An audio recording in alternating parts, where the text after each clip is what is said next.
birthday was Monday. And so as part of our Johnny Appleseed celebrations in 5th grade, we are practicing a reader's theater. And we're so glad you came today. So a reader's theater, you'll notice they have their scripts, right? When you go to a big fancy play at the theater, they don't have their scripts, do they? But that's because it's not a reader's theater. The whole point is that they are reading, okay? And you'll notice we have some sets. We have a big apple tree. We have apple trees over here, right? But we don't have a lot of sets or costumes because it's just a reader's theater, okay? So this is kind of a silly Johnny Appleseed tale. Are you ready?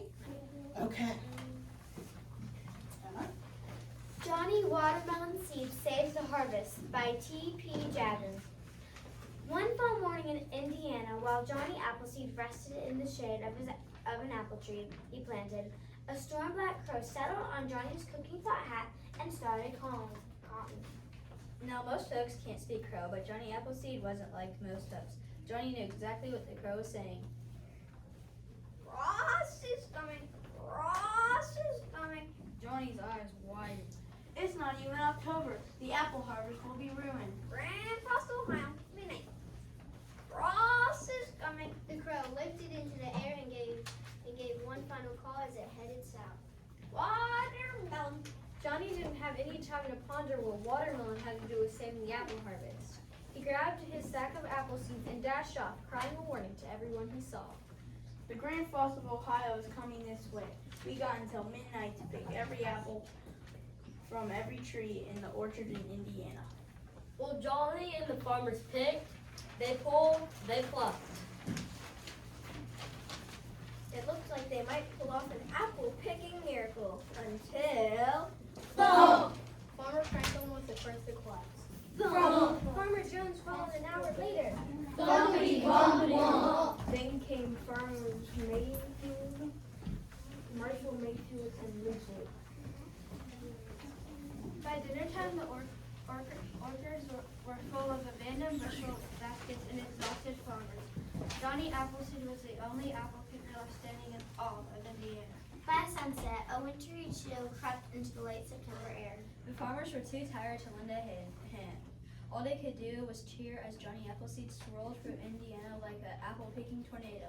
Pick, Johnny, pick! Keep picking, Johnny! That's when the crow that had flown south arrived in Tennessee and landed on top of a 200-pound watermelon.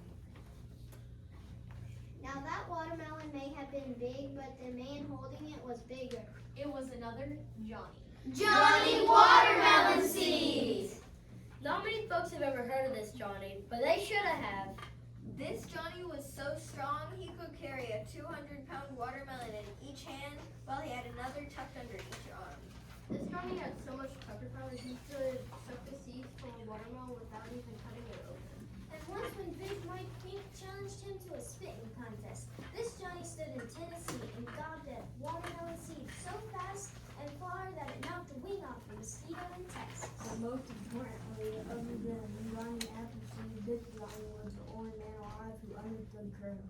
India, Appleseed, well, when midnight frost is coming. Johnny Watermelonseed rubbed a hand over his bald melon-smooth head, then scratched the wiry black beard that sprung from his face like a frightened porcupine. Midnight was coming fast. There's only one way. I gotta fetch Bertha. Now Bertha wasn't a lady. Bertha was a world record-breaking melon, bigger than any cabin and heavier than 100 cows. That melon was so big that when it broke the world record for the biggest melon, the record couldn't be fixed. Well, Johnny slung Bertha onto his back and scrambled to the top of the Great Smoky Mountains.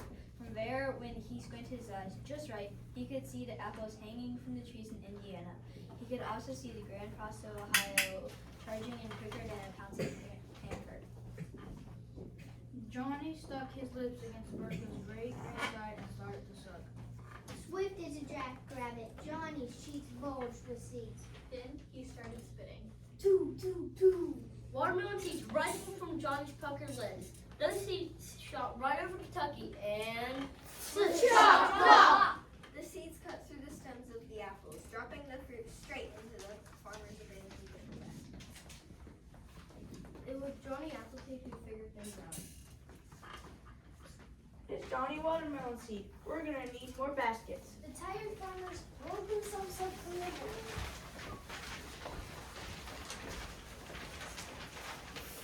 Chop, plop. Johnny kept circling, the seeds kept flying, and the apples kept dropping. As midnight neared, Bertha's great dream began slowly forward and not so as its owner got expectorated across 3 states. Then with only a single orchard unpicked, Wham! The Grand Frost of Ohio slammed into Indiana. which is right when Flum! Bertha collapsed into a shriveled green blob as it surrendered its final seed. Johnny Watermelonseed froze, as if he himself had been hit by the Grand Frost of Ohio. How can I pick an entire orchard with only 1 seed? Johnny didn't have enough time to figure out. The Grand Frost of Ohio flew across Indiana, icing everything in its path. Blades of grass turned as hard as railroad spikes. Pills of milk thickened into instant milkshakes. The cows tried complaining, but their protest froze so fast that folks couldn't hear the news till they thawed a week later. Johnny Watermelonseed launched himself into action. He curled his tongue around Bertha's final seed. Floated it into one cheek, Twisted his lips up and over himself and inside out. And fired. the melon-based mountaintop missile spun like a boomerang through the midnight sky. It zipped through Tennessee. Zoomed over Kentucky. And zinged into Indiana. It sliced an apple from a tree. Then another. The Grand Frost of Ohio never stood a chance. Johnny Watermelonseed's lip-twisting launch had put so much topspin, backspin, side spin, and bottom spin on the last seed that it twirled and turned through the orchard like a square dancing goat, dropping every last apple into a basket. Hooray for Johnny Watermelonseed! When the farmer's tears reached the top of the Great Smoky Mountains, Johnny gave a lopsided grin. Then he picked a bit of watermelon from his teeth and headed home to bed. which would have been the end of the story if it weren't for Bertha's final seed.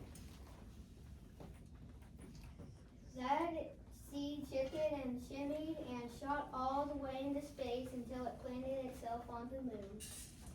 So next time you look up at the night sky, if you happen to see a big round dark spot on the moon, then I guess you should know that even though Bertha was a world record breaking melon, It was